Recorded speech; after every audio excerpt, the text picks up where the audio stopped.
Bien, buenos días. Espera un momento que le presente a don Rafael. Todo el mundo le conoce, pero no voy a hacer una excepción con usted. A continuación, Menudo descaro y atrevimiento el mío, el de saltarme a la moderadora. Soy el único que se ha atrevido. Adelante. gracias. Hay que ponerle un poquito de humor a este final de congreso. Y para finalizar este tercer Congreso Nacional de Derecho de la Discapacidad, va a tener lugar la última conferencia a cargo del señor don Rafael de Lorenzo García, profesor titular de Trabajo Social de la ONED, es secretario general del Consejo General de la ONCE y secretario general de la Fundación Derecho y Discapacidad. Va a pronunciar la conferencia con el título Los fundamentos del derecho de la discapacidad. Al igual que todos los ponentes, tiene usted 40 minutos. Le diré cuando le queden los últimos 5 minutos y tiene usted la palabra, don Lorenzo. Muchas gracias. Y enhorabuena por tu trabajo, que ha sido espléndido. Cuando no hay una moderadora y además exigente, los horarios siempre se descabalan y se suele acabar tarde. ¿Cuánto tiempo me has dicho que me das? 40 minutos. Uy, me van a sobrar por lo menos 2. Muchas Eso me gracias. dicen todos y luego andan justos. Muchas gracias, muchas gracias. No, la hora que es, yo creo que no se presta ya, llevamos 3 días, estamos ya todos saturados, pensando, unos ya se han marchado, otros tendrán sus transportes de forma inmediata, la comida y salir corriendo.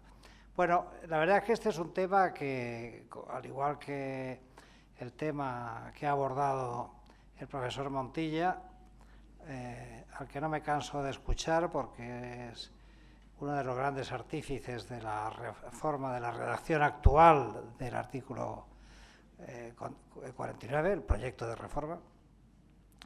Yo quisiera empezar en primer lugar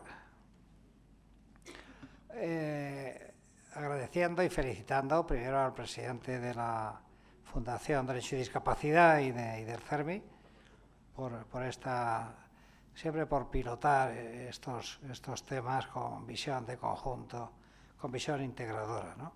Y desde luego este congreso es el resultado del trabajo de mucha gente, con el comisionado de congresos de nuestra Fundación Derecho y Discapacidad, el profesor Martínez Pujalte, que le oímos ayer, y de la directora de este congreso, la profesora Alcaín, ambos patronos de nuestra fundación. Pero también querría felicitar a Juan González Badía y su equipo, su magnífico equipo. Aquí hemos tenido a Victoria y Enrique trabajando, supongo que además de otras muchas personas. Felicitarle por el trabajo estupendo de organización y de estar encima de todos los detalles. Desde luego creo que es un congreso que está siendo de gran altura científica, con una participación también muy interesante, y por eso hay que resaltar y agradecer a los ponentes, a los conferenciantes, a los participantes en las mesas redondas y conversatorios, pero desde luego a todos vosotros y vosotras, porque este congreso supone en qué momento de preocupación, pero le pusimos mucha ilusión, bastante riesgo de hacerlo híbrido, pero con una apuesta fuerte por lo presencial, ¿no? Y aquí estáis, ¿no? Yo creo que la asistencia presencial es llamativa, la online numéricamente mucho más, pero el esfuerzo que habéis hecho de estar aquí y de poder volver a encontrarnos, muchas personas que hacía tanto tiempo que no coincidíamos, pues ha sido un motivo de alegría. Por tanto, un congreso, creo yo, provechoso, pero desde el punto de vista humano muy reconfortante, ¿no? Por lo tanto, aquí transmito una opinión, un sentimiento personal, aunque formalmente este tipo de cosas le corresponde decirlas a la persona que clausure, ¿no? A nuestro presidente, a la directora del Congreso.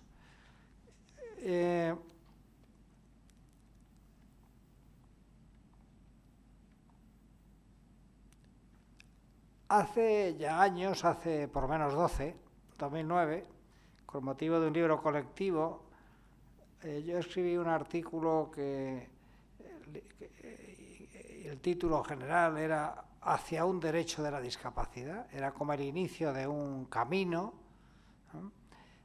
Han pasado 12 años, afortunadamente son muchas las personas, hombres y mujeres, de los distintos sectores de actividad, público y privado, del sector social, del movimiento asociativo de la discapacidad, de los colegios profesionales, señaladamente de la abogacía. En fin, ha habido una dinámica en la que cada vez le hemos ido dando más importancia a la necesidad de disponer de un instrumento cualitativo que refuerce, que realce la importancia de la protección jurídica de las personas con discapacidad. Y entonces nos preguntábamos, y reitero hoy la pregunta ya solo con un efecto retórico, ¿existe un derecho de la discapacidad? ¿Hay algo podría haber una rama autónoma en el ordenamiento jurídico que se dedicase al derecho de la discapacidad? ¿Es posible sostener que hay una rama de conocimiento, un área de conocimiento específico que verse sobre el derecho de la discapacidad? Mi respuesta, ya lo adelanto, va a ser que sí, pero dijera lo que yo dijera, quien habla por sí sola es la realidad de tantos profesionales, de tantas personas, de tantos trabajos, de tantos esfuerzos que se vienen realizando en esa dirección. Pero creo que hace falta sistematizarlo, darle una metodología innovadora y creativa y hacer un esfuerzo más coordinado y más colectivo para que esto se proyecte con fuerza hacia el futuro. Ya cuando Ulpiano hizo la primera división entre el derecho público y el derecho privado, pasado mucho tiempo, lógicamente empezaron a producirse desgajamientos, ramificaciones y creándose áreas o ramas del ordenamiento jurídico mucho más especializadas. El derecho civil, posteriormente el derecho administrativo, el derecho del trabajo, el derecho tributario, el derecho mercantil, etcétera, etcétera. El derecho penal, seguramente, pero hay 7 u 8 troncales que aparecen en primer momento. Pero esas ramas luego siguen dando creces y se ramifican en otras todavía más especializadas. Y nació unos requerimientos, la exigencia de la concurrencia de unos elementos para reconocer en el futuro cuando una disciplina puede recibir la calificación de rama autónoma del ordenamiento jurídico. ¿Y cuáles son estos? No me voy a detener, os remito, en nuestra fundación publicamos la colección Derecho de la Discapacidad con Thomson Reuters Aranzadi, ya van 3 números publicados, el último acaba de salir ahora, sobre comentarios a la Ley 8/2021. El número 2 fue sobre las nuevas fronteras del derecho de discapacidad, y el primero, el que abrió esta serie específica dentro de la colección de grandes tratados de gran prestigio de Aranzadi, fue Los fundamentos y alcances del derecho de discapacidad. A él os remito para un mayor detalle quien tenga interés o curiosidad por profundizar. Solamente voy a dejar aquí algunas cuestiones apuntadas a modo de grandes coordenadas, porque no daría tiempo a entrar en detalle. En primer lugar, se exige, para que una rama sea autónoma, que tenga una historia, una trayectoria histórica, no sea algo que se ha inventado hace 5 años. Y el suficiente acervo normativo, jurisprudencial, doctrinal, para que tenga forme un verdadero corpus. Y si repasamos la historia, pues nos damos cuenta de algo muy llamativo. el derecho a la discapacidad está consolidado, pero es algo reciente, es algo de no más de 40, 50 años a lo sumo. A lo sumo. Es verdad que con una actividad muy prolífica y muy acelerada en los últimos 20, pero como digo, con un acervo importantísimo que desde luego acredita que se cumple este requisito.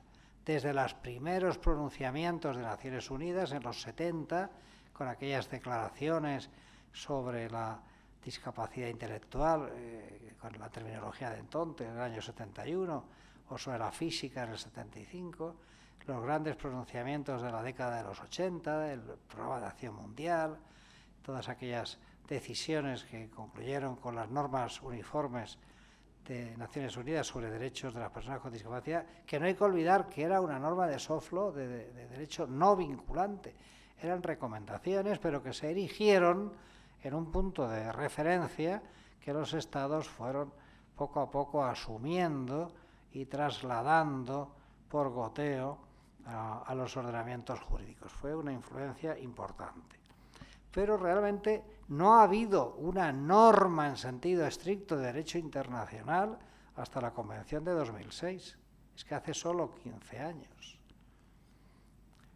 Pero es verdad que esta norma es de tal importancia, de tal calado, de tal alcance, tal proyección sobre el conjunto de los ordenamientos jurídicos de todos los países a nivel mundial, a ritmos diferentes, es cierto, que está y va a suponer cada vez más en el futuro un elemento esencial, crucial, de transformación de la protección jurídica efectiva de las personas con discapacidad. Ni va a ser el bálsamo de Fierabras cuando entró en vigor, algunos lo decíamos con escándalo de los eufóricos.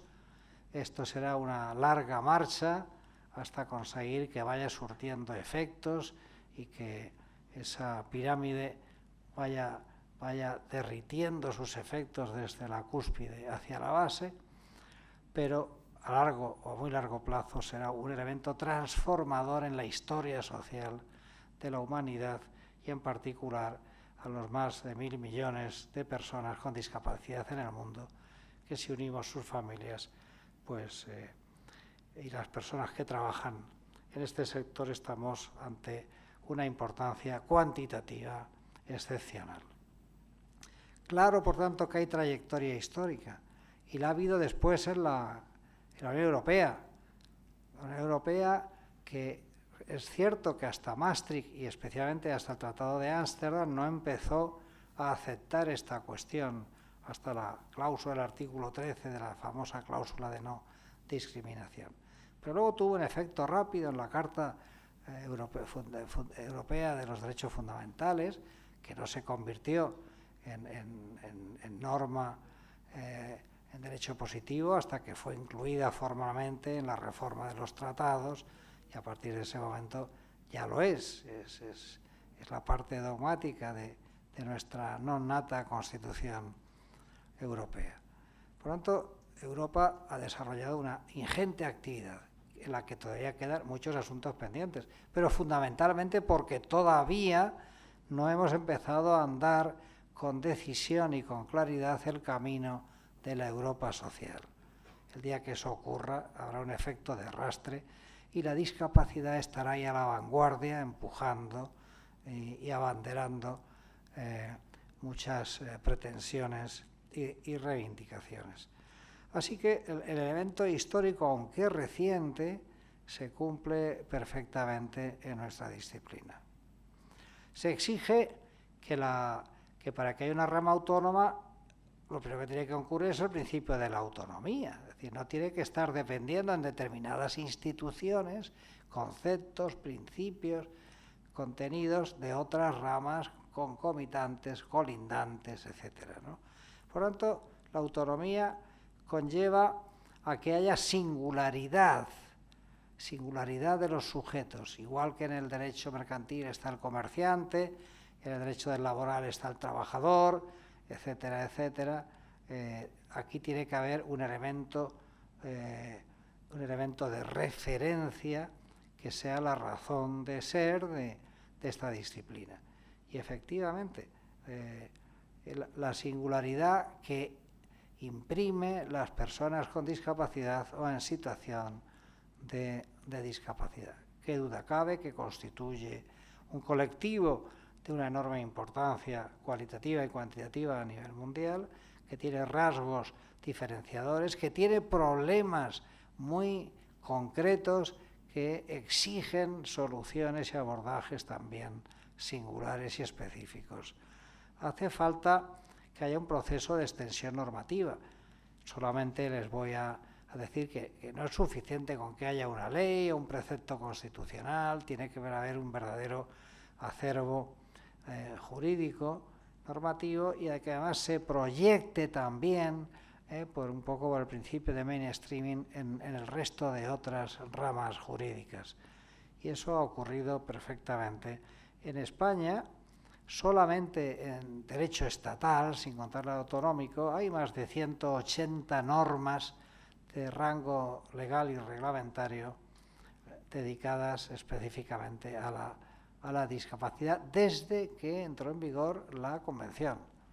Yo creo que esto es un volumen que justifica este principio de extensión normativa y no de reduccionismo a 4 hitos puntuales. Tiene que tener una disciplina autónoma, tiene que tener principios propios, además de que se apliquen los principios generales del derecho, tiene que haber principios propios. Y en nuestra disciplina contamos al menos con 3. El principio de favor, equivalente al principio produbio e improdubio en el derecho penal o pro operario en el derecho del trabajo.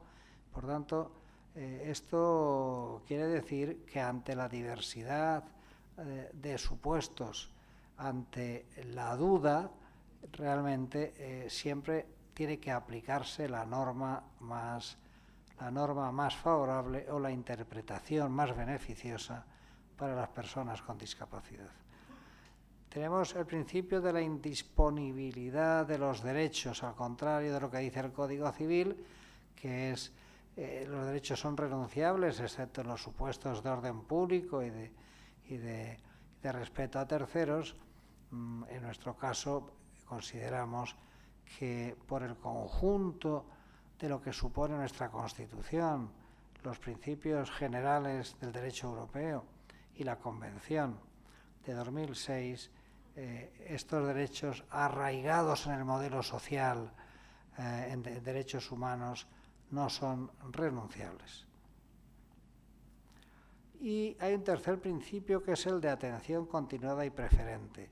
La necesidad social es tan evidente y además tan creciente y a veces tan diversa porque las realidades van cambiando y surgen nuevas demandas, nuevas necesidades, que es necesario que desde nuestro derecho defendamos de que aquí no vale la intermitencia, aquí no vale la actitud del Guadiana, sino que tiene que haber una responsabilidad de los poderes públicos y de la propia sociedad continuada y una atención preferente.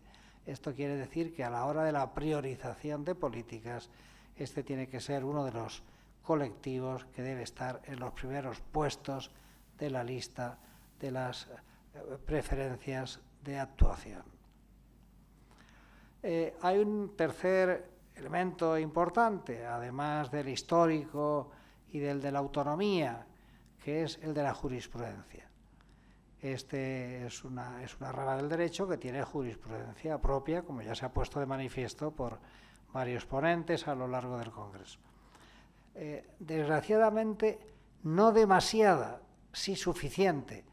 De forma creciente, vamos contando, y se han hecho aquí citas de la última sentencia de la Sala Primera del Supremo y de alguna del Constitucional, pero ¿por qué todavía hay un bagaje pobre desde el punto de vista jurisprudencial? Porque ni desde la Administración, ni desde la sociedad, pero tampoco especialmente desde el movimiento asociativo de la discapacidad y de sus familias, se ha dado un paso decidido a ejercitar los derechos y activar los mecanismos de exigencia y de protección que existen en el ordenamiento jurídico. Y ha habido como un cierto, entre comillas, miedo reverencial a cómo impugno esta norma. La verdad es que el CERMI no le ha temblado el pulso al CERMI estatal para hacerlo en casos muy especiales, pero cómo impugno esta norma, si doy mucha guerra, a ver qué pasa con las subvenciones. Eso está en la raíz clientelar de las actitudes de muchas organizaciones, a veces de manera inconsciente en sus dirigentes. Y eso hay que romperlo. No solamente tenemos que seguir pidiendo más normas y más mecanismos, es que hay que ejercitar los que ya tenemos. Y para eso no hay que tener miedo, hay que estar convencido de que somos ciudadanos, que los derechos son exigibles, pero para que lo sean hay que exigirlos. Y habrá que acudir a los mecanismos en vía administrativa y sobre todo en vía jurisdiccional para que eso sea así. Cuando esto se generalice, la jurisprudencia sea más ancha, más profunda, más especializada y mejor conocedora de esta realidad, conocedora en el sentido de más ajustada a lo que es la discapacidad y sus necesidades, tendremos un gran apoyo en la dimensión judicial en el abordaje del problema. Además de estos elementos estrictamente jurídicos, hay otros de carácter administrativo o sociológico que hace falta que concurran como sustrato, como sostenimiento de esta tesis que venimos manteniendo. En primer lugar, tiene que haber estructuras administrativas que se dediquen específicamente a gestionar estos temas. Los tenemos, si hacemos un recorrido, en la Administración General hay una Dirección General de Políticas o de los Derechos de las Personas con Discapacidad, lo hay en las comunidades autónomas, hay concejalías en los ayuntamientos, es decir, en el conjunto de las administraciones hay el verdadero suficiente soporte administrativo que se dedica a la resolución de los problemas del colectivo de las personas con discapacidad. Por tanto, eso solidifica, consolida y le da un valor añadido no solamente a la dimensión técnico-jurídica, sino también a la operativa y administrativa. Es necesario también que la academia se vaya incorporando con más fuerza. Se están haciendo esfuerzos en los últimos años, pero es verdad que hay másters, hay distintos programas universitarios, pero tenemos un déficit importante. En cuanto a asignaturas de grado, tenemos que conseguir que el derecho de la discapacidad sea troncal o sea optativa, pero sea una disciplina, una asignatura de los grados, no solamente de las carreras jurídicas, sino también de las concomitantes. Esto todavía hace falta. Hace falta que la ANECA se pronuncie mucho más y mejor, exigiendo requerimientos en favor de las personas con discapacidad, si se quiere una universidad de mayor calidad, una universidad basada en la excelencia y por tanto una universidad inclusiva. Pero además hay otras instituciones, hay una base social cada vez más ancha, más nutrida, gracias al trabajo que hace mucha gente, especialmente los y las que estáis aquí en directo o en online, ¿no?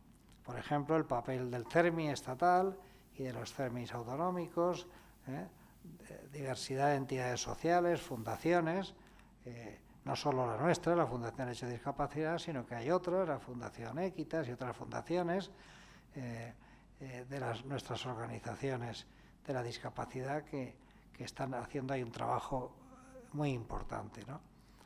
Los colegios profesionales, notarios, registradores, los distintos operadores jurídicos, pero sobre todo es muy importante aquí la gran apuesta de la abogacía española por este tema. Tenemos que ser nosotros los que activemos el tratamiento y el debate de estas cuestiones en nuestros colegios a través de la creación de secciones especializadas, que interconectemos la actividad, por ejemplo, como hemos hecho el martes pasado con el Colegio de Abogados de Oviedo, con el de Madrid y la colaboración que hemos hecho. Y yo creo que ahí tenemos que ir ampliando, intercambiando, apoyándonos. Ahí hay medidas que tomar, alguna diré al final de mi intervención. En fin, por todos estos elementos que estamos cumpliendo los requerimientos que se han pedido para reconocer a otras disciplinas jurídicas, a otras ramas autónomas, podemos constatar que se cumplen la historia, la autonomía, el método, etcétera. Así que la respuesta que yo daba al principio como un tráiler, creo que queda demostrado con estos comentarios necesariamente breves y apresurados, de que existe en la realidad una rama autónoma del ordenamiento jurídico que podemos llamar derecho de la discapacidad. Así que una definición sencilla, escueta, de preguntar, bueno, entonces, ¿qué es el derecho de la discapacidad? Desde luego, hace falta que haya sujetos, claro que los hay, las personas con discapacidad, pero por extensión están sus familias, las organizaciones, las administraciones, que de alguna manera están estrechamente vinculados al sujeto. Pero hace falta también una actividad, un elemento objetivo, hace falta que existan los hechos, objetos, que haya un cuerpo de normas, de jurisprudencia, pues todo esto lo tenemos, ¿no? Pero tiene que haber una relación estrecha entre sujeto y objeto. No basta solo la persona con discapacidad, hay que valorar también la situación de discapacidad y, por tanto, relacionar qué ocurre y qué necesidades hay con los sujetos y con las respuestas que dé el ordenamiento. Por tanto, aquí va una fórmula muy escueta, ¿no? Podríamos decir que el derecho de la discapacidad es una rama del ordenamiento jurídico que engloba al conjunto de los principios y las normas reguladoras de las personas con discapacidad, así como también, y esto es muy importante, los órganos y los procedimientos para garantizar la defensa de los derechos de las personas con discapacidad o en situación de discapacidad.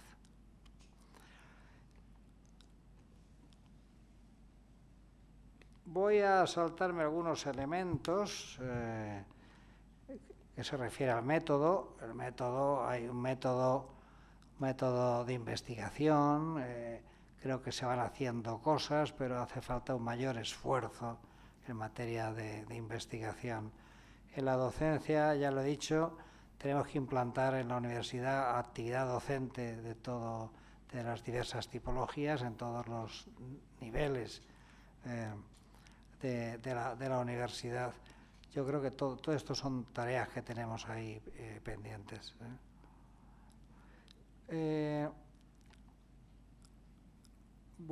La docencia, por ejemplo, os recuerdo que tenemos una riqueza importante, ¿no?, de los tipos de docencia. Yo he estado recopilando un poco, y aunque sea solo a mera curiosidad, yo encuentro en tipos de docencia, por ejemplo, la clase magistral. En segundo lugar, el método del caso, muy conocido por los abogados y también en la universidad, ¿no? El método socrático, mucho menos utilizado, este requiere mucha más inteligencia. La clínica jurídica, que cada vez se implanta con más fuerza en nuestras universidades. El método PBL, que viene del derecho anglosajón, del Problem-Based Learning. Y finalmente el método de la clase invertida, también en la que el profesor es un mero ordenador, ¿no? Es el método que llamamos Clipped Classroom, en la que el profesor modera, orienta, pero son los propios alumnos los que asumen la responsabilidad de desarrollar y explicar aquellas materias que se les asignan, con lo cual tiene un trabajo de elaboración, de desarrollo, un método muy comprometido. Bueno, en cuanto al tema importante para que haya una disciplina autónoma es el de las fuentes. ¿Qué fuentes específicas tenemos en esta rama del derecho, además de las generales? Solamente dejo aquí enumeradas 4 o 5. Tenemos las de producción y tenemos las de conocimiento. En las de producción, ¿cuáles son o qué es una fuente de producción? Ya lo decía Federico Castro Bravo hace muchos años y le siguió toda la doctrina. En definitiva, son poderes sociales que tienen capacidad normativa creadora. Y aquí, en nuestro ordenamiento, podemos específicamente tener en cuenta los siguientes: el tema de los tratados internacionales, ahí tenemos la Convención, el derecho europeo con normas específicas sobre discapacidad, en la Carta y en los principios generales, en nuestro ordenamiento interno, la Constitución, las leyes del Legislativo y las normas del Ejecutivo. Tenemos los principios generales específicos, como he citado antes, del principio de favor, etcétera, que los 3 que he comentado. Tenemos jurisprudencia específica cada vez más numerosa, y luego están los convencionales y contractuales, en menor medida en nuestro sector. Las fuentes de conocimiento, pues tenemos básicamente 3 tipos, ¿no? Las recopilaciones, los prontuarios jurisprudenciales y la doctrina científica. Son muchos los trabajos que se han publicado, especialmente en los últimos 10 años, los repertorios legislativos, fundamentalmente el que hace el Consejo General del Poder Judicial en el BOE, desde el punto de vista jurisprudencial, esfuerzos que se han hecho de recopilación en 2016 de la profesora Aguilarte de Valladolid, también patrona nuestra. Bueno, en fin, estas son algunas pinceladas que fundamentan, que sostienen de manera argumentada que el derecho de la discapacidad puede y debe ser reconocido como una rama autónoma del ordenamiento jurídico. ¿Y todo esto para qué? ¿Cómo lo traducimos desde el punto de vista operativo? Porque hasta ahora lo que estamos haciendo es que, ya sea a la hora del estudio, ya sea a la hora de las publicaciones, ya sea a la hora del ejercicio de la abogacía, etcétera, etcétera, tomamos un asunto, una materia, un problema específico, lo vemos desde el prisma exclusivo de una rama tradicional del derecho, este es un asunto penal, y nos ceñimos a lo penal, o es civil, o es laboral. El método, la metodología que nosotros queremos propugnar es diferente y tiene que permitir una gran transversalidad y una visión global y de conjunto, porque va a ser una manera mucho más eficiente de defender y de proteger y favorecer el ejercicio real y efectivo de los derechos de las personas con discapacidad. Entonces, nosotros no queremos seguir esa metodología, aunque lógicamente es un elemento más a seguir utilizando, pero básicamente el cambio consistiría en colocar en el centro de imputación a la persona con discapacidad y la situación con discapacidad.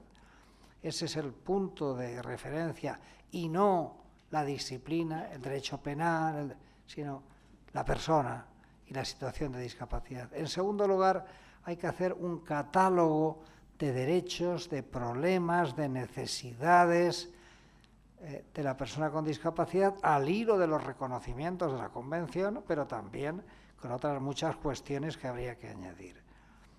Y por tanto, el tercer elemento sería, ante un problema concreto, por ejemplo la accesibilidad, con sus 7 variantes, sus 7 áreas diferentes en las que nos podríamos mover, el transporte, la edificación, la comunicación, etcétera, hasta 7 detectadas. Lo que tenemos que hacer es ver de una manera transversal cuáles son las respuestas que el ordenamiento jurídico le da a ese problema. Ya esté la respuesta en el derecho administrativo, en el civil o en el que fuere. Y hacer una interpretación sistemática, ordenada, de conjunto, coordinada, para tener esa visión global. Y no asomarse solo a una ventana, sino ver la realidad desde un gran balcón, desde una gran terraza, que permita ver la realidad completa del valle y no solo una pequeña zona del mismo. 5 minutos. Así que esta es la metodología, el centro de imputación, la persona y la situación, un listado que encontraréis en el trabajo que me he referido antes, un listado de cuestiones y problemas que ha de ser un listado actualizable, siempre dinámico, sujeto a la realidad y a las necesidades cambiantes de las personas con discapacidad y luego indagar en qué respuestas da el ordenamiento jurídico de manera transversal y no de manera limitada solo a una disciplina. Este es el método que os proponemos.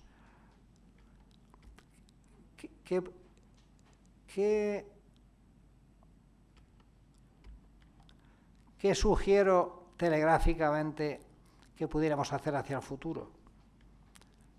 En primer lugar, tenemos que consolidar la marca del derecho de la discapacidad.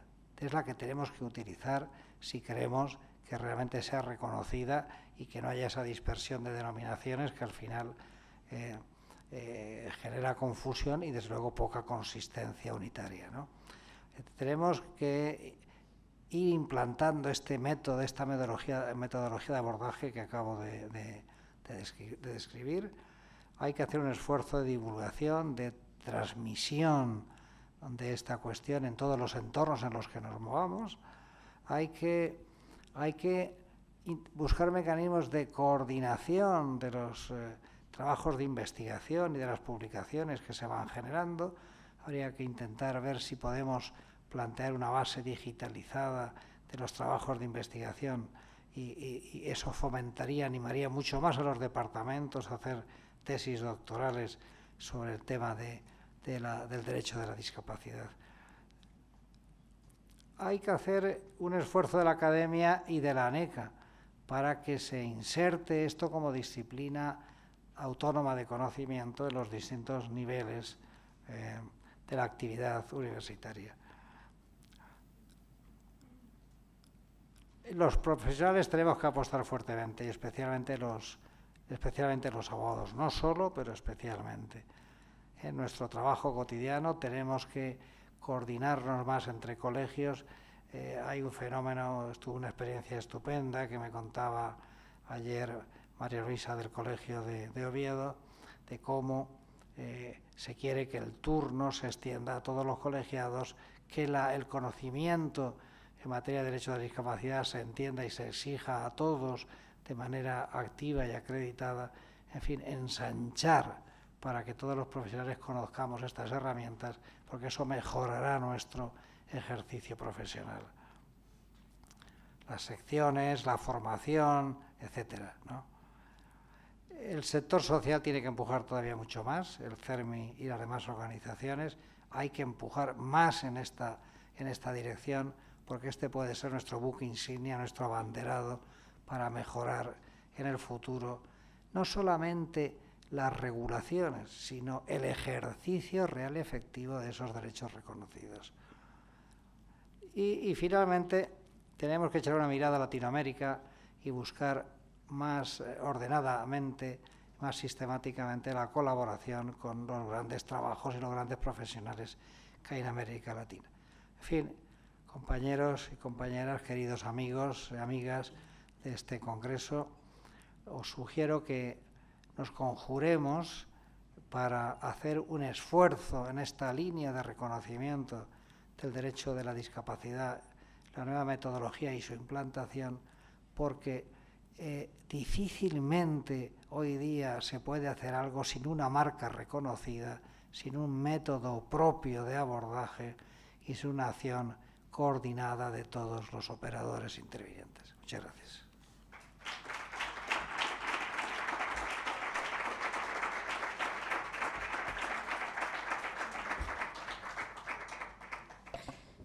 Muchas gracias, Rafael, por su intervención. A continuación, tenemos 10 minutos por si alguien quiere hacer alguna cuestión al ponente.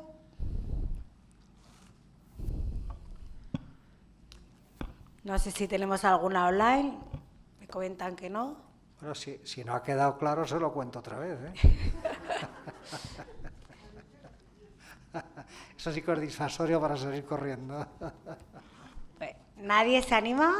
Mira, ahí creo que hay el señor Pujalte. Adelante. Sí.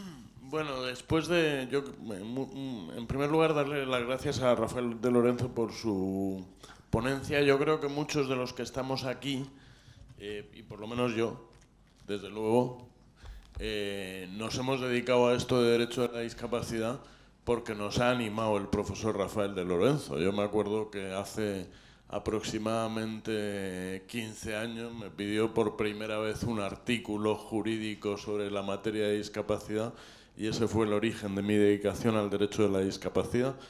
Creo que en estos años hemos avanzado mucho, muestra de ello son estos congresos, pero mi pregunta sería, ¿qué podemos hacer para un reto que yo sí que creo que está muy verde todavía, que es la incorporación de estas materias y del derecho de la discapacidad como tal a la docencia, a la enseñanza en las facultades de Derecho y en lo que ahora se llama el grado en Derecho?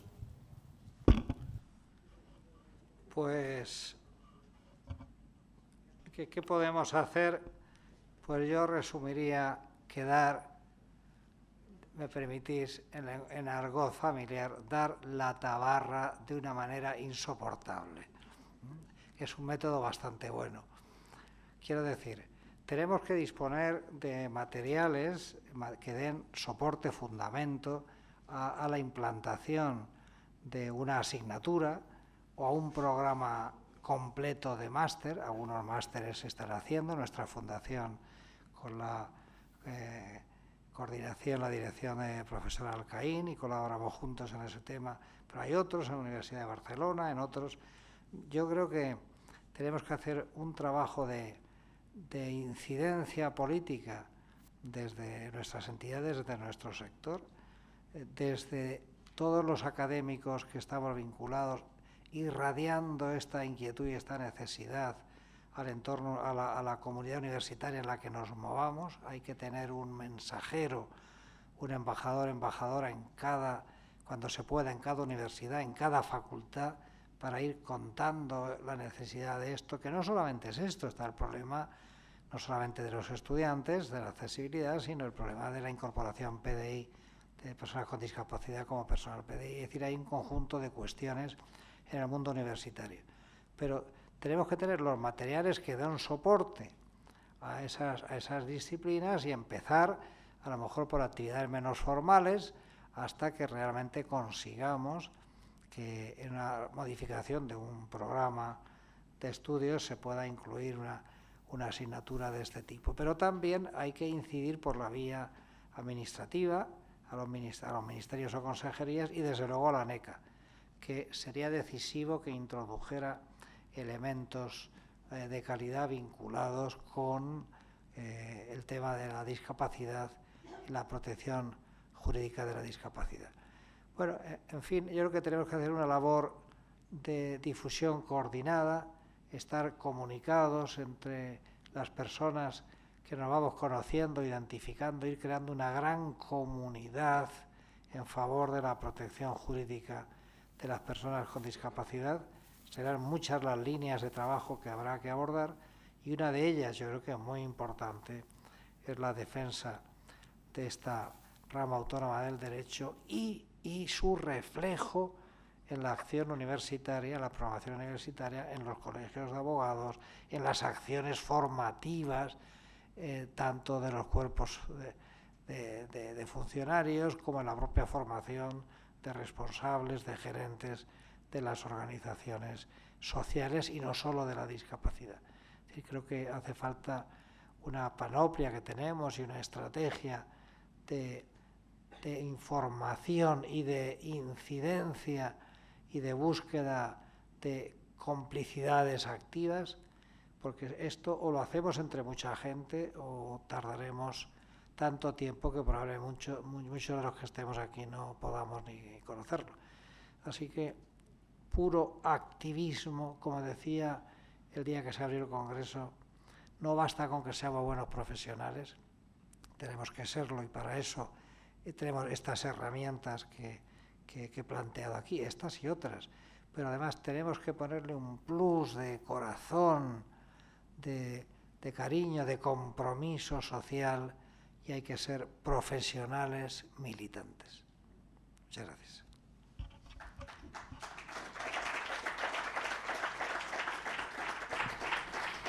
Creo que hay una última pregunta para el señor de la mascarilla roja.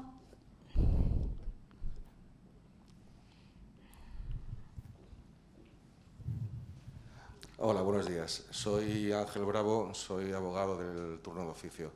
Hola, Rafael, ¿qué tal? Buenos días. Como no podría ser de otra manera, estoy totalmente de acuerdo contigo. Esa transversalidad del derecho de la discapacidad es la que nos lleva, entre otras cosas, a estar aquí hoy. La formación, esa formación que nos toca a nosotros como abogados, está realizando en los colegios, pero somos 82 colegios en todo el país, con lo cual ya se ha iniciado la formación también a través del Consejo General de la Abogacía, pero, como bien dices, esa formación tiene que venir de antes, tiene que venir de la universidad, tiene que venir de los ya obligatorios, gracias al Plan Bolonia, másters, y sobre todo lo que me parece más importante ahora mismo, y por eso es mi intervención, que no es ninguna pregunta. Ya sabemos lo que dice la disposición adicional segunda de la Ley 8/21, la ley ordinaria, que lo que nos dice es que absolutamente todos los operadores jurídicos, y no dice precisamente todos los operadores jurídicos, sino que va desglosando abogados, procuradores, letrados de la Administración de Justicia, etcétera, etcétera, que tenemos que estar formados en la materia de provisión de medidas de apoyo. Si esto, que es totalmente nuevo, que llevamos solo desde el 3 de septiembre con ello, que no sabemos cómo se tiene que hacer y que lo tenemos encima y la historia ha cambiado por completo desde esa fecha, no lo hacemos ya mismo, las personas con discapacidad van a estar vendidas, totalmente vendidas.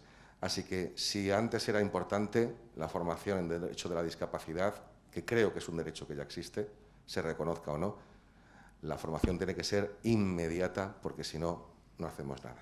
Gracias. Muy bien, gracias a ti, Ángel.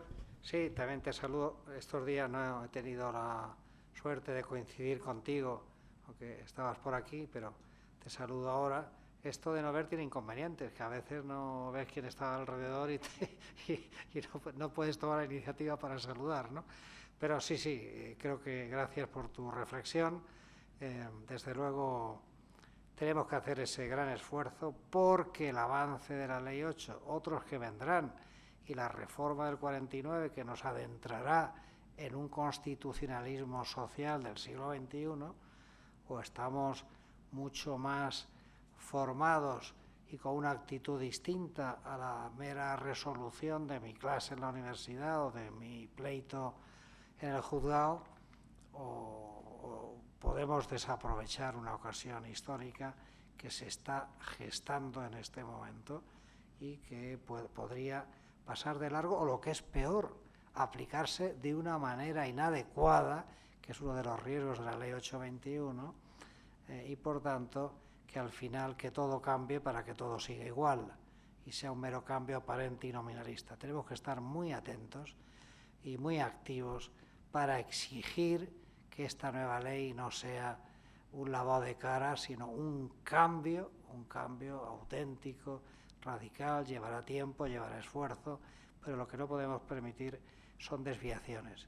Podemos ir despacio por el camino, pero quien intente tomar bifurcaciones que no correspondan, debemos estar atentos y luchar por evitarlo activamente. Muchas gracias. ¿Alguna cuestión más? Pues sin nada, darle las gracias a don Rafael por su conferencia. Bueno, y me he portado bien. te has portado excelente. Bueno, gracias. Ahora yo Excelente, digo, porque le me has va a sobrado- echar una bronca que me va a poner boca abajo. Excelente. Además, le ha sobrado hasta tiempo. Esto no se ha visto en ningún congreso que sobre tiempo, ¿eh? Así que, Pero eso gracias a ti. pues nada, muchas gracias y ya queda muy poquito para finalizar. Vamos a cambiar de mesa, vamos a que los integrantes de la mesa presidencial para la clausura vengan a ella y clausuraremos este maravilloso congreso que ha tocado la temática de todos los aspectos y creo que ha habido una diversidad importante. Y vuelvo a recordar que si pueden compartan en redes todas las conclusiones y todo lo referido en este congreso, porque la visibilidad y hacer ver todos estos temas a esa gente que no tiene la opción de conocer estos temas siempre es importante. Muchas gracias y os espero ahora mismo en la clausura. Que tengáis un buen viaje de regreso, ¿eh? A todos y todas los que tengáis que viajar. Muchas gracias.